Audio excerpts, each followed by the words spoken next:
digno de receber a honra e a glória, a força e o poder ao Rei eterno, imortal, invisível, mais real. A Ele ministramos o louvor, ao único que é digno de receber a honra e a glória, a força e o poder ao Rei eterno, imortal, invisível, mais real. A Ele ministramos o louvor.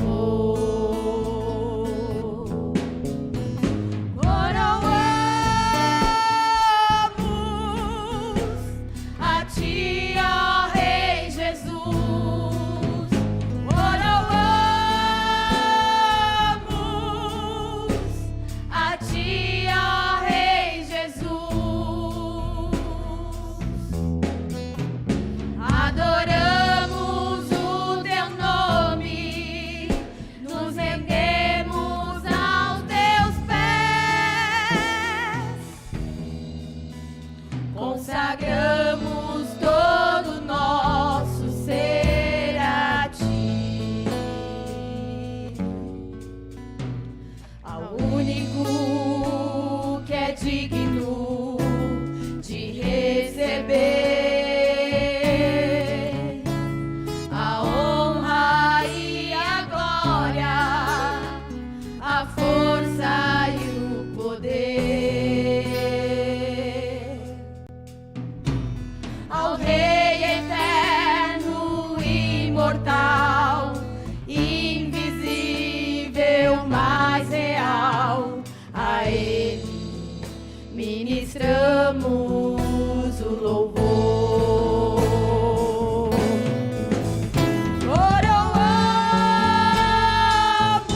Coroamos a Ti, ó Rei Jesus. Coroamos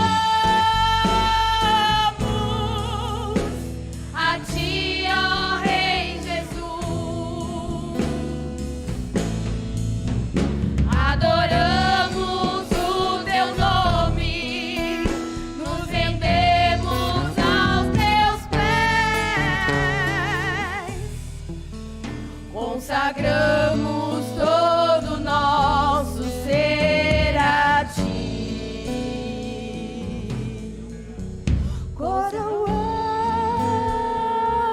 Coroamos a Ti, ó Rei Jesus. Coroamos a Ti, ó Rei Jesus. Adoramos o Teu nome, nos rendemos aos Teus pés, consagramos todo nosso ser a Ti. Consagramos todo nosso ser a Ti. Consagramos todo nosso ser a Ti. Aleluia. Quantos vieram ouvir a palavra de Deus nessa noite? Vamos ficar de pés. Glória a Deus. Não cesse a sua adoração. Não cesse o seu louvor. O nosso Deus está aqui nessa noite. Eu já senti a presença dEle. Curve a sua cabeça. Estenda suas mãos para cá. Santo Deus e querido Pai, Senhor, como nós louvamos aqui nessa noite, Senhor, a Ti toda a honra, toda a glória, todo o louvor. Senhor, tudo aquilo, Senhor, que nós somos, nós entregamos a Ti. Senhor, nós louvamos que nós entregamos todo o nosso ser a Ti essa noite. Senhor, e pela Tua bondade, pela Tua misericórdia, agora eu peço, Senhor, que o Senhor agora fale conosco através da Tua palavra. Usa, Deus, o Teu Filho, usa o Teu servo nessa noite. Senhor, para tudo aquilo que o Senhor já colocou no coração dele, nós cremos que já está no coração dele, porque ele já se preparou para estar aqui. É aquilo que o Senhor deseja falar para nós nessa noite. Que nós possamos ser confrontados pela Tua palavra, que nós possamos sair daqui melhores. Nós possamos sair daqui, Deus, alimentados, Senhor, e cheios da Tua presença. Porque, Senhor, nada, Senhor, vale mais do que vir à Tua casa e sair, Senhor, com a Tua presença. Nessa noite, Senhor, eu te peço mais uma vez, usa, Senhor, o Teu Filho, no nome de Seu Filho amado, Jesus Cristo. Amém. Ainda de pé, Pastor Beto, trazendo a palavra de Deus nessa noite.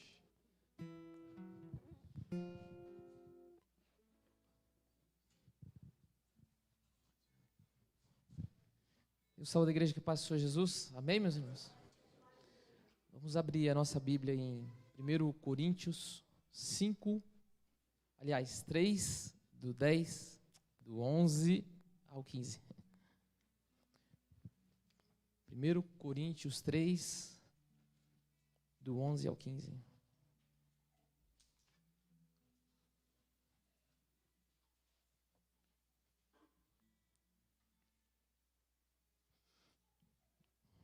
Quero agradecer a Deus por essa oportunidade, pela vida do pastor Eliabe, pela confiança, pelos obreiros. Uma grande responsabilidade, mas a palavra é do Senhor e o Espírito do Senhor, que Ele possa ter liberdade no nosso meio para fazer a vontade dEle. Amém? Vamos lá, eu vou...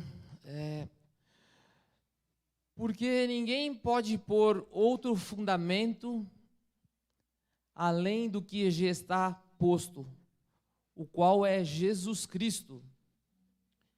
E se alguém sobre este fundamento formar um edifício de ouro, prata,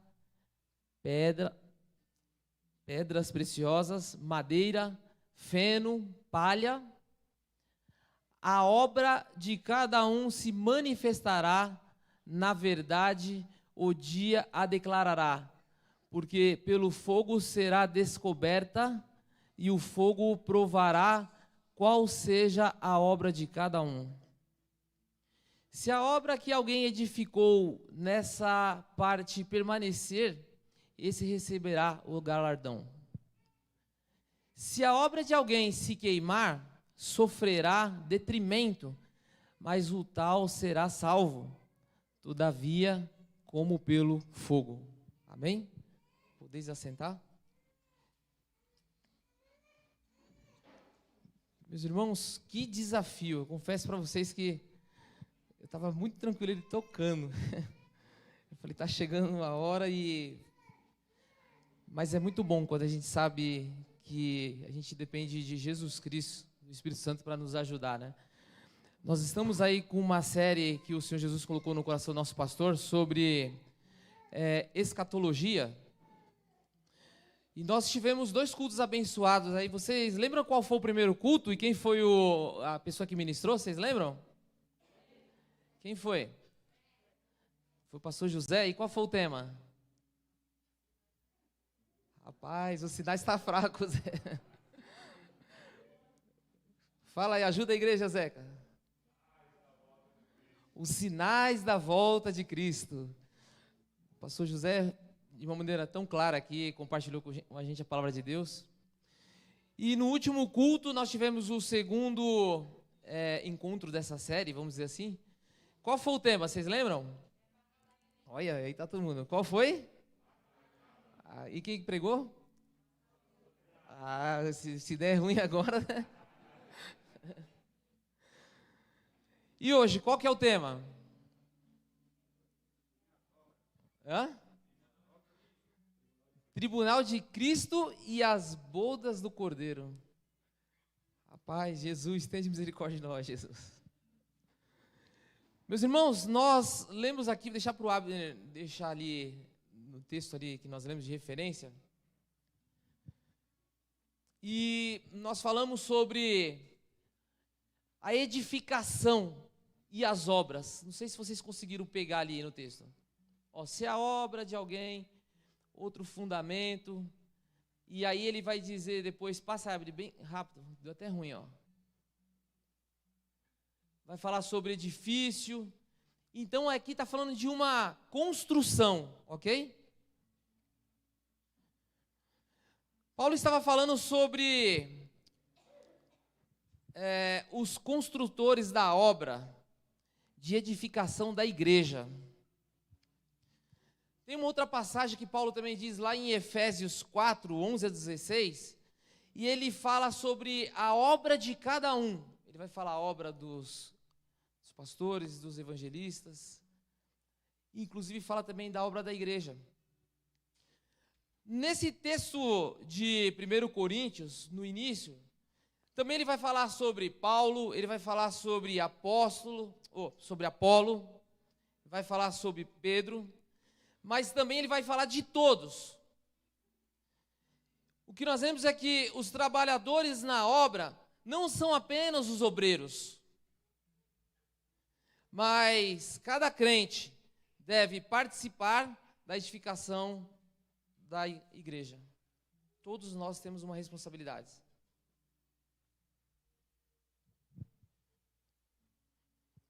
Agora, mas o que são essas obras? E por que nós temos que fazer elas? Não basta ser salvo. Deus ele nos salvou para alguma coisa. Para as boas obras, nós temos uma missão, um chamado, e um dia nós iremos prestar conta. Então, para que você entenda melhor nessa primeira parte, muitas das vezes nós achamos que a responsabilidade de levar a palavra, a responsabilidade é de algumas pessoas, ou é missionário, ou é um obreiro, mas Jesus Cristo é o fundamento. E nós estamos nessa obra. E todos nós temos uma responsabilidade. Mas você já se perguntou quais são essas obras, né? Todos nós temos uma grande responsabilidade. E eu queria dizer para você sobre isso, sobre essa questão da responsabilidade e das obras que nós estamos incumbidos de estar aqui executando. Quero ler em 2 Coríntios 5:10.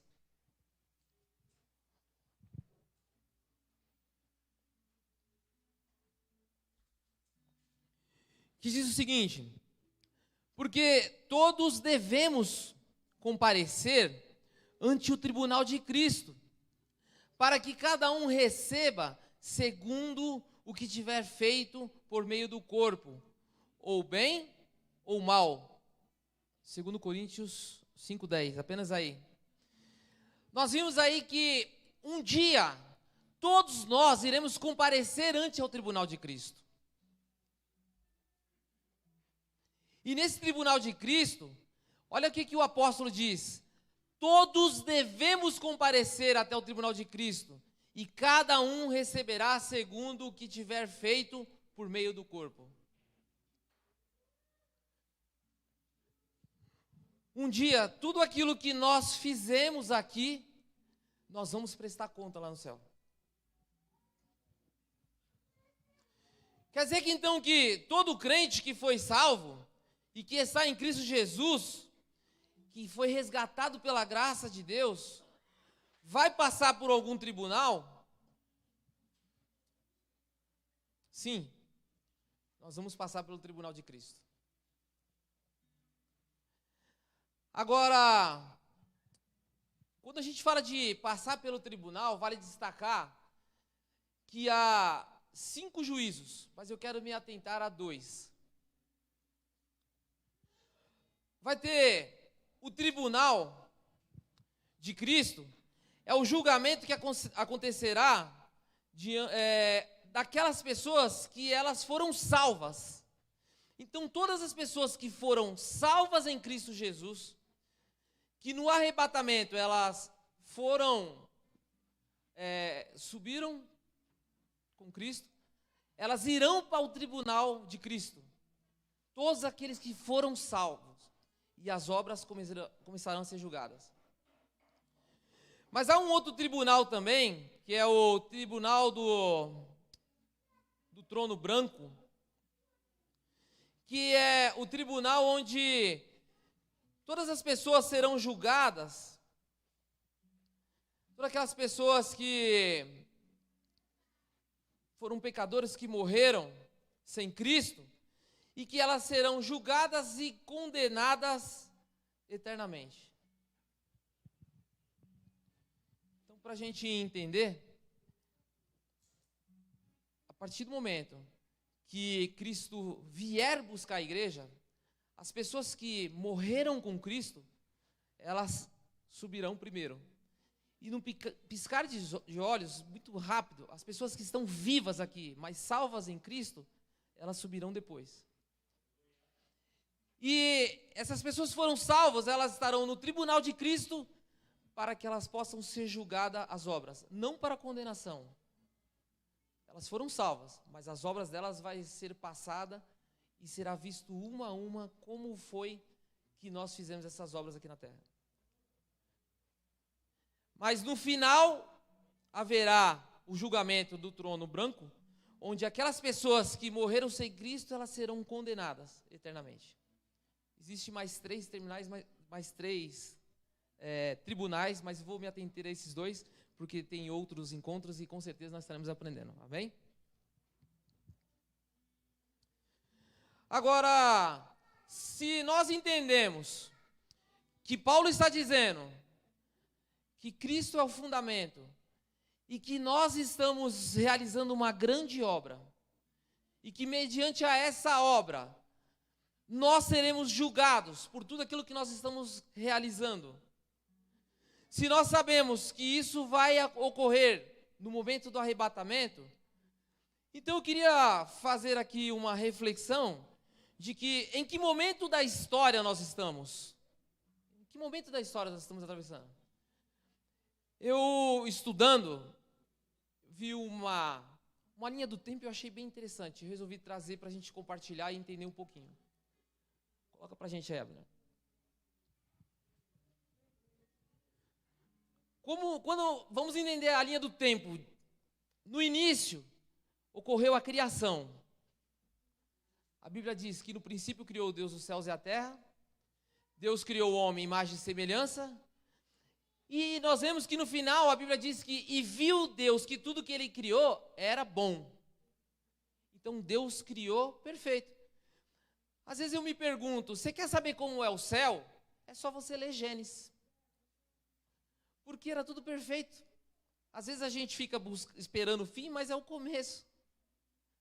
Uma vez eu fazendo uma reflexão sobre isso e falando com o André, imagina no céu tudo perfeito.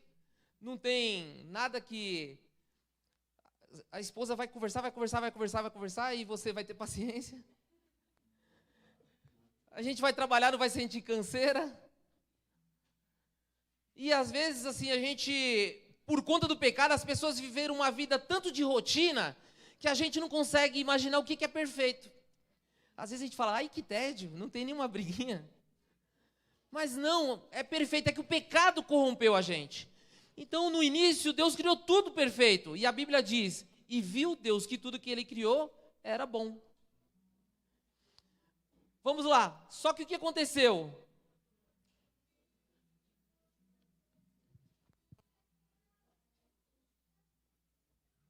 Deu ruim aí? O pecado entrou no mundo, e por conta do pecado, o que o pecado ele trouxe para o ser humano?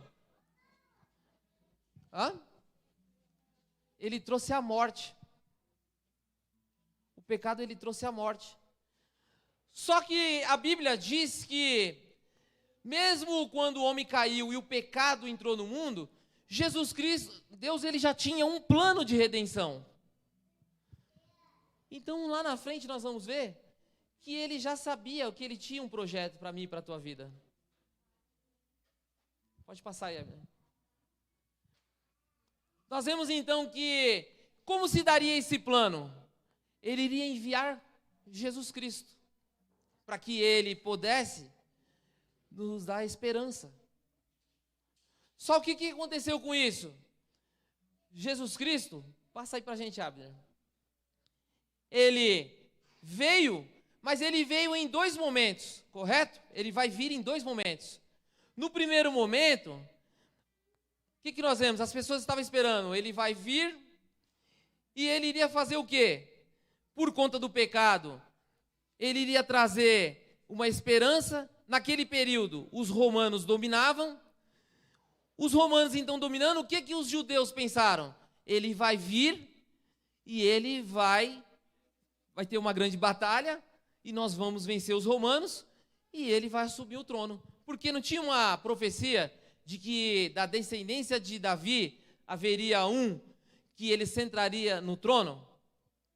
Só que qual foi o problema? Jesus Cristo veio, mas Jesus Cristo ele morreu. Imagina a cabeça daquelas pessoas. Como pode? O nosso Salvador, ele veio, mas ele morreu. Não pode ser o Salvador. E como é que seria que nós iríamos dominar? E a promessa de que ele sentaria num grande trono? Só que a grande questão, passa pra gente, Abner, é que eles não entenderam que o nosso Salvador Jesus Cristo, ele veio, mas ele veio para quê? Para que ele pudesse vencer o pecado e a morte. A batalha não era contra os romanos, não era contra pessoas, mas era contra o pecado e a morte. Porque nós sabemos que quando o pecado entrou no mundo, e se Deus tinha um plano de redenção, primeiro ele tinha que o quê? Vencer o pecado e a morte, porque o salário do pecado é a morte. Jesus Cristo, então, ao morrer na cruz por nós, ele levou sobre ele todos os nossos pecados. A Bíblia vai dizer que ele morreu, foi crucificado, mas ao 3º dia ele ressuscitou. E ao ressuscitar, o que aconteceu? Passa aí, Abner. Ele foi para uma terra distante, para que ele pudesse ser o quê? Coroado. E agora, ao ser coroado, ele prometeu, lá em João 14, eu vou, mas eu o quê? Voltarei. Sabe, né? E ao voltar, ele estará fazendo com que nós tenhamos uma vida eterna. E com isso ele vai restituir como é que eu posso dizer? Restituir toda a criação, tudo aquilo que foi perdido, ele vai fazer com que isso gere o quê? Para que nós possamos ter com ele a vida eterna. Você quer ver uma coisa? Passa aí, Abner. Ali eu coloquei algumas linhas que elas remetem o quê? Do pecado até a redenção de Cristo, nós temos a história de Abraão, nós temos a história de Isaac, Jacó, nós temos a história de José, temos a história de Moisés. E toda essa história havia depois Davi como rei de Israel, havia os profetas, e todos eles apontavam para quem? Para Cristo. Passa, Abner. Eles estavam indicando, Cristo vai vir. E eles estavam na esperança de que Cristo viria. O problema é que ali, quando Cristo veio, eles o rejeitaram. E eles não entenderam que Cristo ele veio para vencer a morte e o pecado, mas ele teria que ir para uma outra terra para que ele pudesse ser coroado e que voltasse. Passa aí, Abner. Onde nós estamos? O período nosso. Nós estamos ali, entre a crucificação do Cristo e esperando a volta de Cristo. É ali que eu e você estamos. E dentro do momento em que nós estamos, o que o Senhor tem feito por nós? Passa mais um, Abner. Ele tem nos dado dons, talentos, para que nós possamos o quê? Executar a obra dele. Você quer ver uma coisa interessante? Eu não sei se vai conseguir, Abner. Queria ler com vocês aí em Lucas 19:11. Olha que coisa interessante.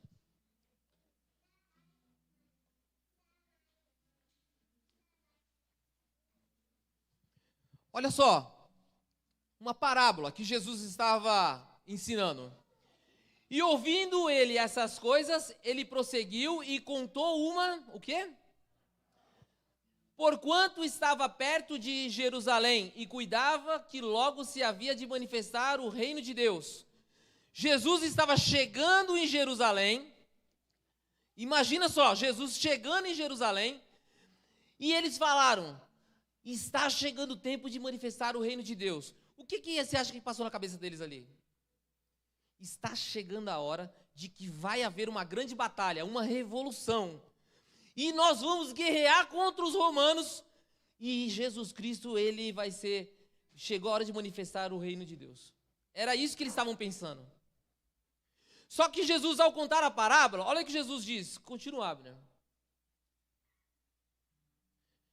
Disse, pois, certo homem nobre partiu para uma terra, o quê?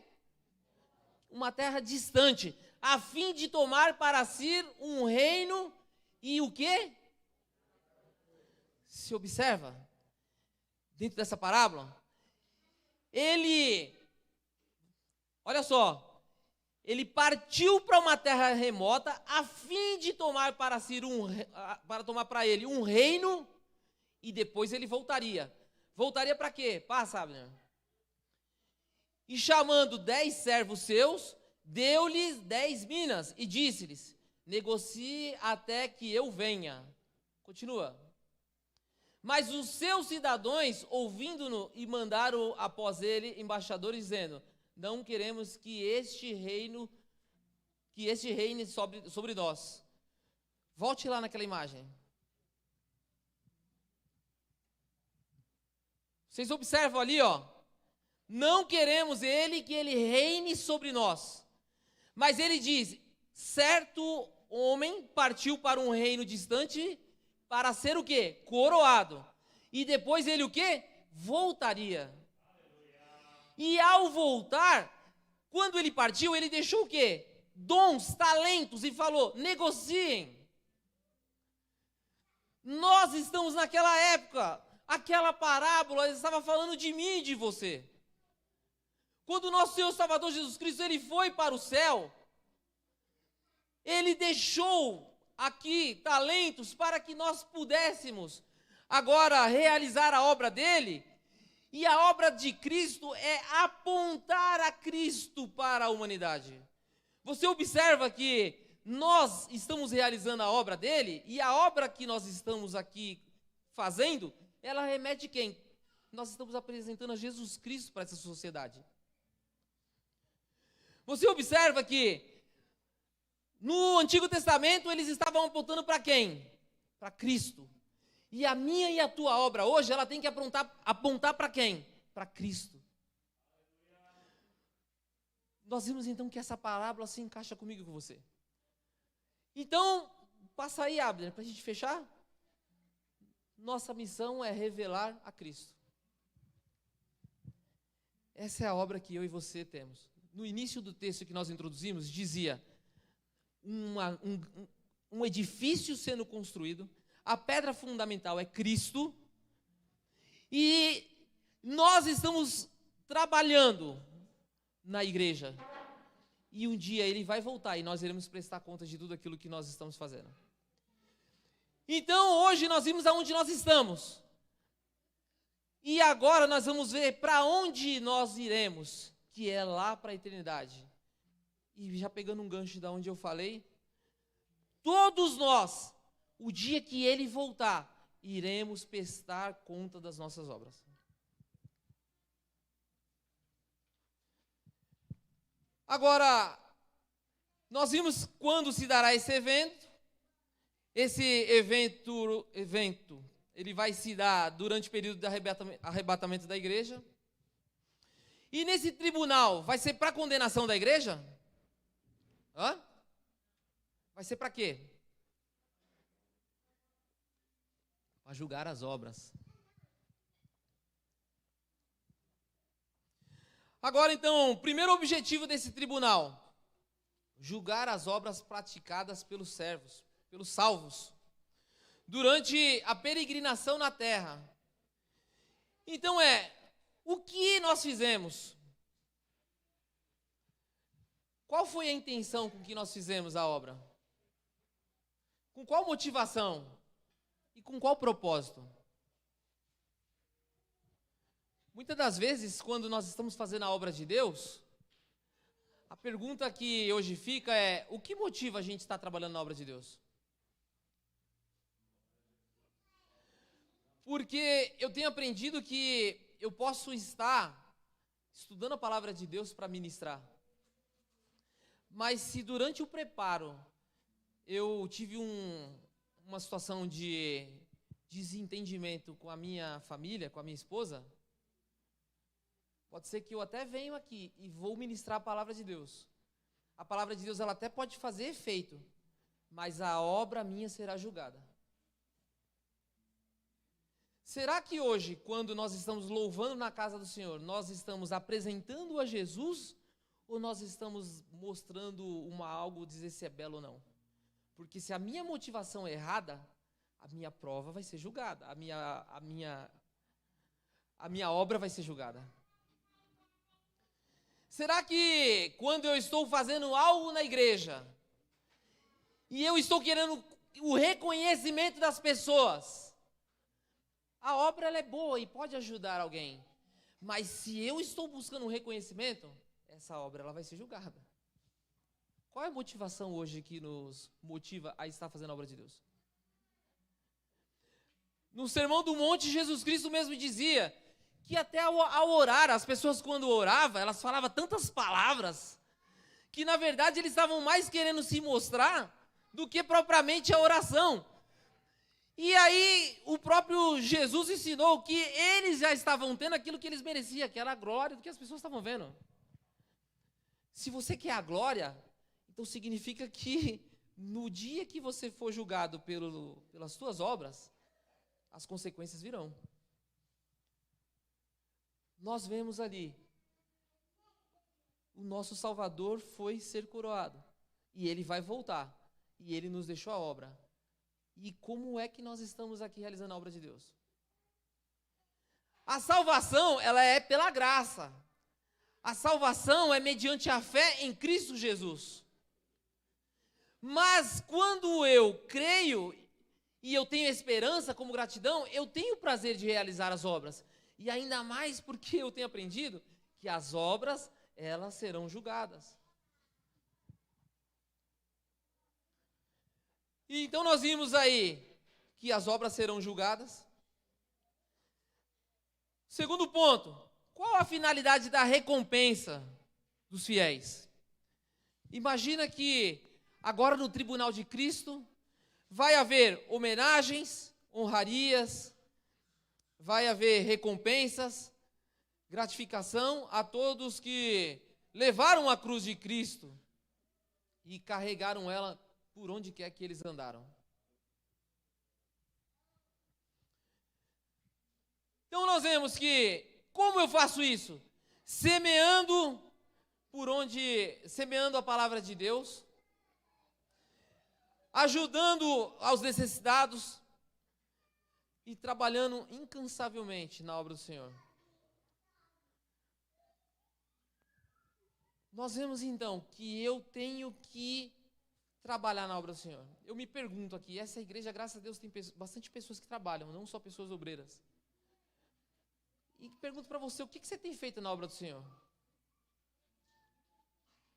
O que você tem produzido para o Senhor? O que nós temos feito? Porque nós prestaremos conta das nossas obras perante o Senhor.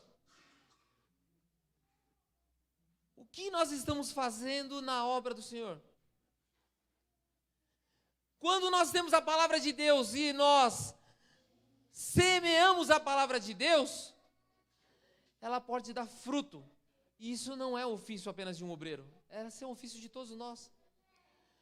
As atitudes que eu tenho no meu trabalho, na minha casa, em tudo aquilo que eu faço, ela reflete a obra de Cristo. Nós vimos então que Jesus, ele virá para recompensar e ele vai dar galardões para os fiéis. Vamos ver aqui em Apocalipse 22, 12.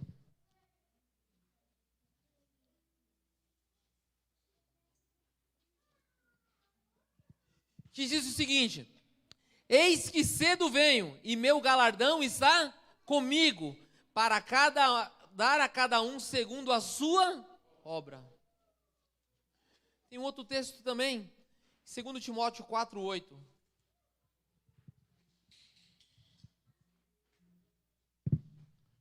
E desde agora a coroa da justiça me está guardada, a qual o Senhor, justo juiz, me dá para naquele dia, e não somente a mim, mas também a todos os que amarem a sua vinda.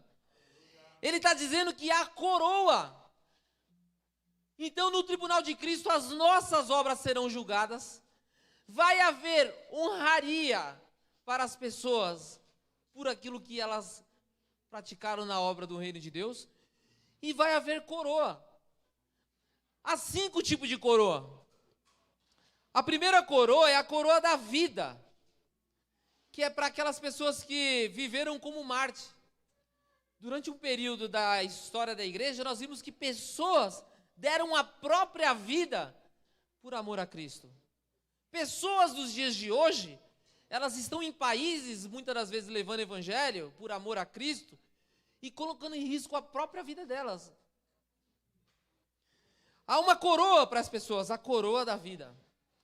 A coroa de glória para os pastores fiéis. Todo aquele pastor que ele foi fiel, ele tem uma coroa de glória reservada para ele.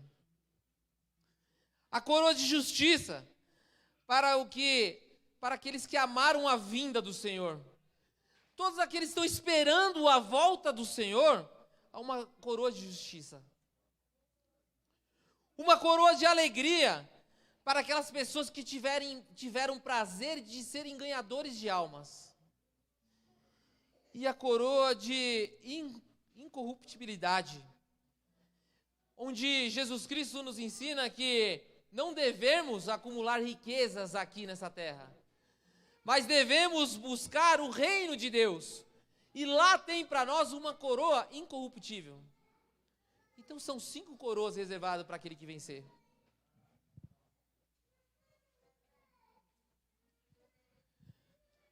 Nós vimos então, de uma maneira muito simples, meus irmãos, como se dará esse tribunal de Cristo.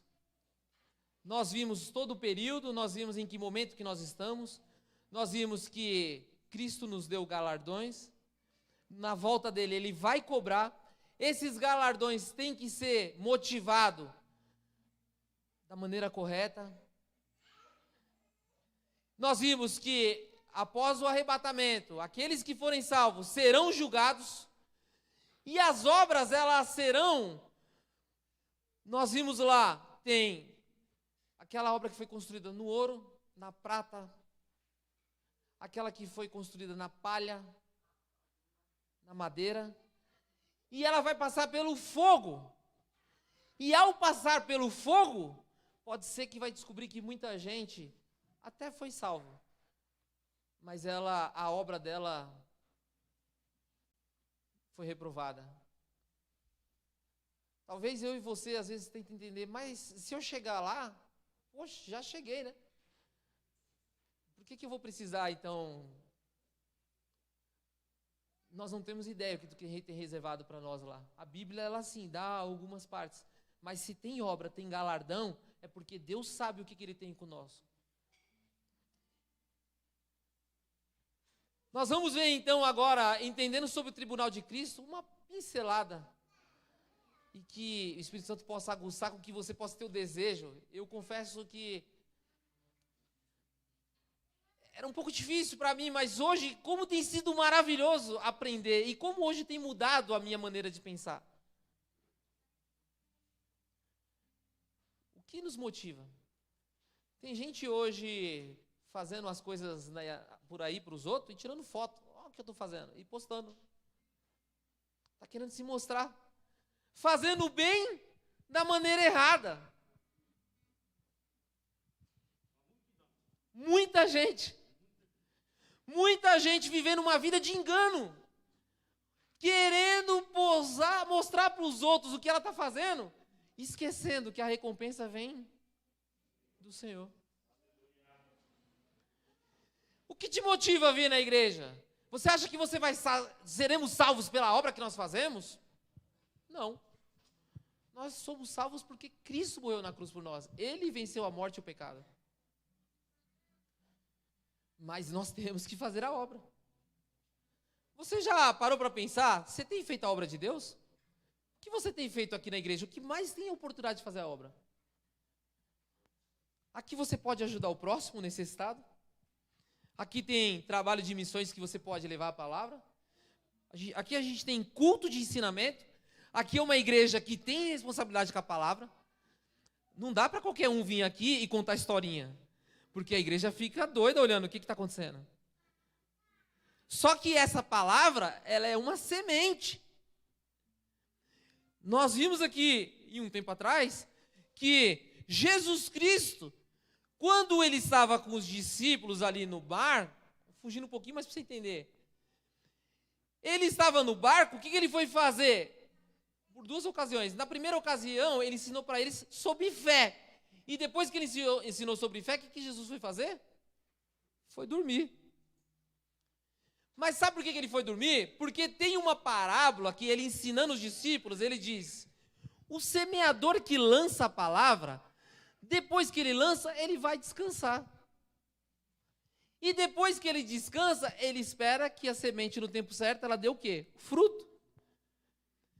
Então aquilo que nós estamos aqui compartilhando nessa noite, que você possa entender que a palavra está sendo lançada. O que é motivado a sua obra na casa do Senhor? É motivado em mostrar para os outros o que você está fazendo? E vai doer um pouquinho, mas nós agora estamos com um pastor novo. Pode ser que alguém está falando assim, é a hora de mostrar trabalho. Mas o pastor não quer ver o teu trabalho. Quem tem que ver o teu trabalho é Jesus Cristo. Então nós temos que entender que nós fomos chamados para uma boa obra.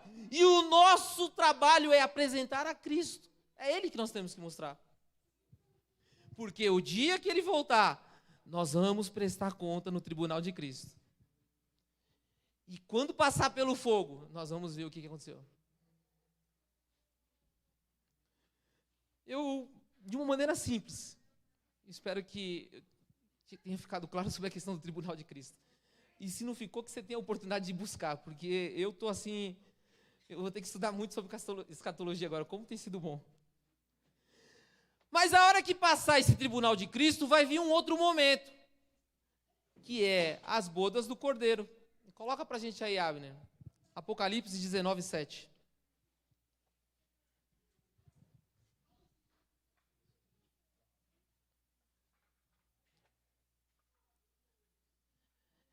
Olha só, regozijemo-nos e alegremo-nos e demo-nos glória, porque vindas são o quê? E já a sua esposa se... E agora, o que é a bodas do Cordeiro, hein?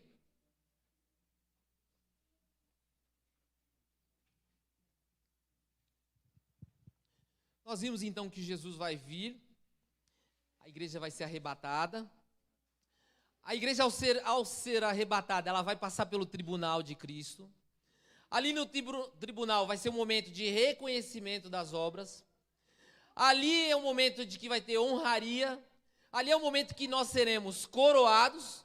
Amém? E depois de todo esse evento, aí vai vir um grande evento, que é o quê? As bodas do Cordeiro. Para que a gente possa entender, então, o que é a boda do Cordeiro. Eu estou tão nervoso, estou trocando tudo aqui. A Bíblia relata que Cristo é o noivo e a igreja é a noiva. ele vai vir buscar a noiva dele. Isso vai se assemelhar a um casamento judaico, porque Jesus era judeu. Jesus ele era da tribo de Judá e da descendência de Davi. Então vamos entender um pouquinho essa característica do casamento. O judeu, quando ele iria se casar, o que ele fazia?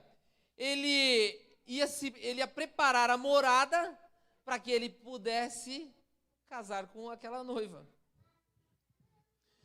E a Bíblia diz que muito em breve, a Bíblia em Apocalipse ela fala muito, que muito em breve o noivo voltará.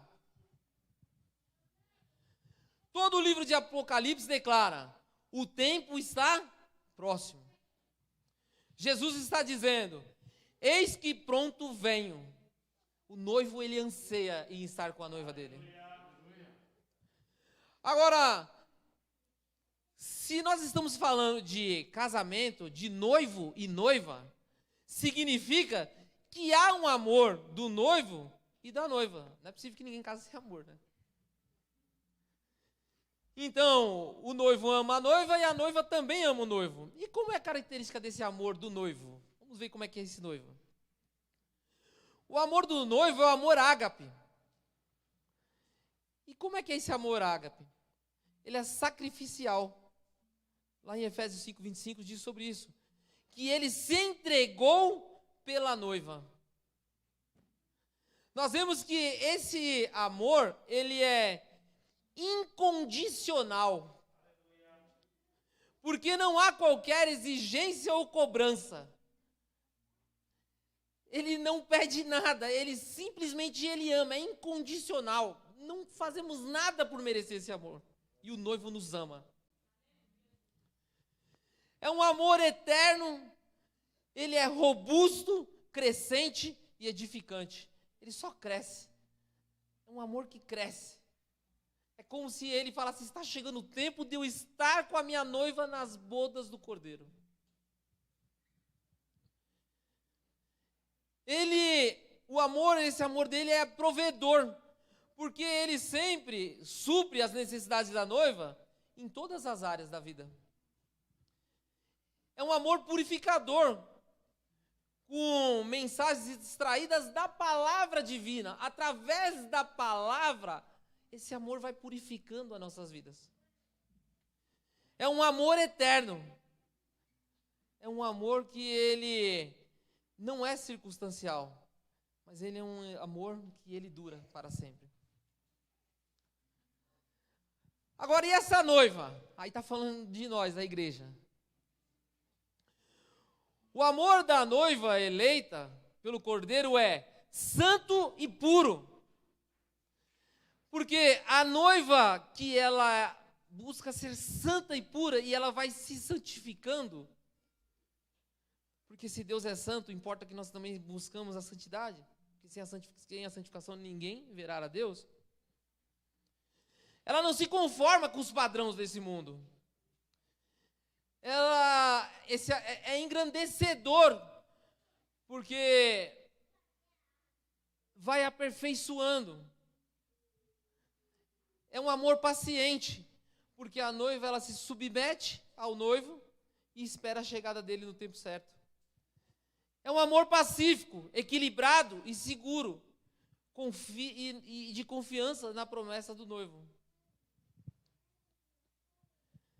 Nós vemos aqui que esse amor também é diligente, é dinâmico, é operante. É um amor que está em alerta, porque até na escuridão da noite está pronto aguardando a volta do noivo. Então nós vemos que é um casamento, o noivo foi preparar lugar para buscar a noiva dele. Nós vimos como é o amor do noivo, como é o amor dessa noiva. Agora, como será essa festa?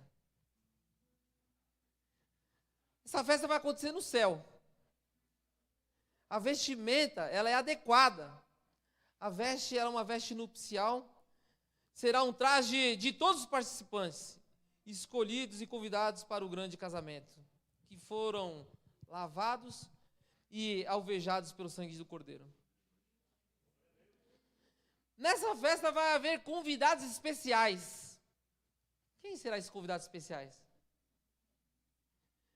Vai ter o Pai, vai ter o Espírito e todos os seres criados que habitaram os céus. Nós vemos então que tudo vai estar pronto e vai chegar o tempo de cantar. Nas bodas do Cordeiro haverá grande alegria, celebração, júbilo, regozijo e felicidade. Ao som de instrumentos preparados exclusivamente para esse fim, em meio a cânticos e louvores, estarão o noivo e a noiva. E aí eu me lembrei de uma passagem em Cantares 2, 11 e 12. Vê se vocês lembram dessa passagem. Quando que ela foi ministrada?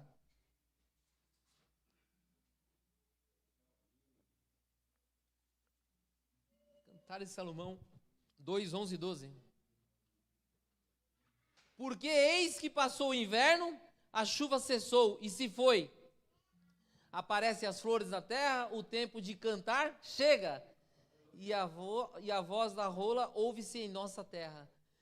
Essa parte é a parte da celebração entre o noivo e a noiva nas bodas de Cordeiro. Eu fico pensando, para que eu possa concluir. Esses dias eu estava pensando, e quando eu estava estudando a palavra de Deus, assim, tentando imaginar, quando eu casei, e André me pediu em casamento. E aí, depois de 3 anos protelando, não deu para correr. Como eu fugi, Joaquim? Mas chegou o dia. E aí, de repente, haviam os preparos. E aí tinha que comprar as coisas, se prepara, se organiza. E cada dia mais o tempo chegando. E chegou o grande dia. No grande dia do casamento, eu correndo para todo lado e doido para ver, e a esposa no salão se preparando. Mas quando, eu lembro como se fosse hoje, alguns irmãos vão lembrar, ela escolheu a música que ia entrar, a música começou a tocar e no meio da música a música parou. Mas estava tudo armado porque a gente falou assim, é ao vivo. Aí começou a tocar e eu falei para ela, vem. Aí ela entrou, ela falou, agora. Naquele dia tinha um coral atrás, tinha coreografia. Foi uma festa que marcou a minha vida. Teve fogos que fizeram para mim de surpresa, né, Joaquim? Era até que vi, Joaquim. Como foi aguardado aquele dia, Joaquim? Como foi maravilhoso. E depois ainda ficou melhor ainda, né? Até hoje está bom. Mas sabe, meus irmãos, o que eu acho interessante é que assim, toda aquela expectativa gerada, tudo aquilo que a gente almejou e quando a gente viveu, como foi maravilhoso estar com amigos, poder ver ela linda, maravilhosa. Falei, meu Deus, olha o sonho acontecendo. Foi muito bom poder viver aquele momento. Agora hoje, nós estamos vendo que Jesus Cristo vai voltar. E ao voltar, Ele vai nos proporcionar as bodas do Cordeiro. A pergunta é como nós estamos hoje? Estamos ansiosos por ter esse momento? Ou nós simplesmente estamos vivendo a vida como se esse dia não iria chegar? Se nós somos cristãos e aceitamos a Cristo, e sabemos qual é o nosso compromisso, nós deveríamos estar ansiosos, quando é que eu vou estar com o meu noivo? Eu e você estamos acostumados com esse mundo? Ou nós estamos vivendo aqui com todo o carinho e respeito, porque quem ama não trai. Quando eu queria casar, por mais que demorou 3 anos, mas eu não traí. Ó, ela está aumentando, são 5. Eu estou tentando baixar minha barra aqui. Mas vocês observam, meus irmãos, que todo esse tempo tem um preparo, tem um cuidado, tem um respeito, tem o desejo de estar com a pessoa que você ama. O noivo, ele anseia de estar com a noiva dele. E nós, como noiva, como nós estamos esperando o nosso noivo. Nós vimos o amor dessa noiva e vimos o amor do noivo. Esse casamento vai acontecer nas bodas de ouro. Como é que eu e você, nós estamos nessa noite? Nós poderíamos estar aqui ouvindo todas as mensagens para que você tenha o melhor aqui nessa terra. E o noivo, ele dá o melhor para a gente. Mas será que nós ainda ansiamos em estar com ele? Será que nós estamos hoje, a partir de hoje, conscientes de que tudo que fazemos, vamos prestar conta? Meus irmãos, não importe agradar ninguém aqui, importe agradar a Deus. Saiba que você está agradando o noivo, e o noivo está ansioso para buscar a noiva dele. Meus irmãos, de uma maneira muito simples, essa é a mensagem de Deus para nossas vidas nessa noite. Nós aprendemos que os sinais estão aí, que o arrebatamento vai acontecer, e que nós iremos prestar conta de tudo aquilo que nós estamos fazendo. E depois disso, nós iremos ceiar nas bodas do Cordeiro com o nosso noivo. Que o Senhor Jesus abençoe a tua vida, que possamos a cada dia buscar em aprender mais e mais a palavra dele. Amém? A palavra foi lançada. A palavra, no papel de ceifeiro, só tem o papel de semear, não é isso? Aliás, estou apenas só jogando a semente, né? Sabe o que eu vou fazer agora depois do culto? O que vocês acham? Vou dormir.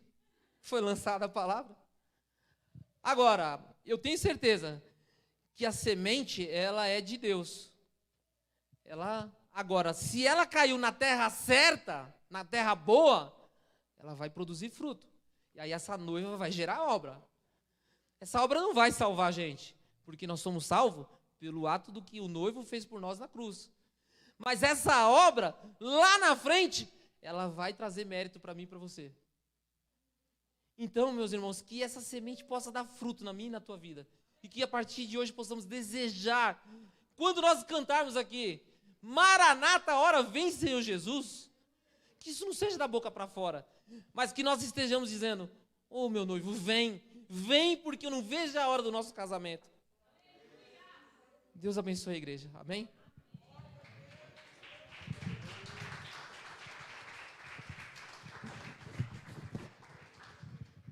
Glória a Deus, aleluia. Quantos foram abençoados nessa noite?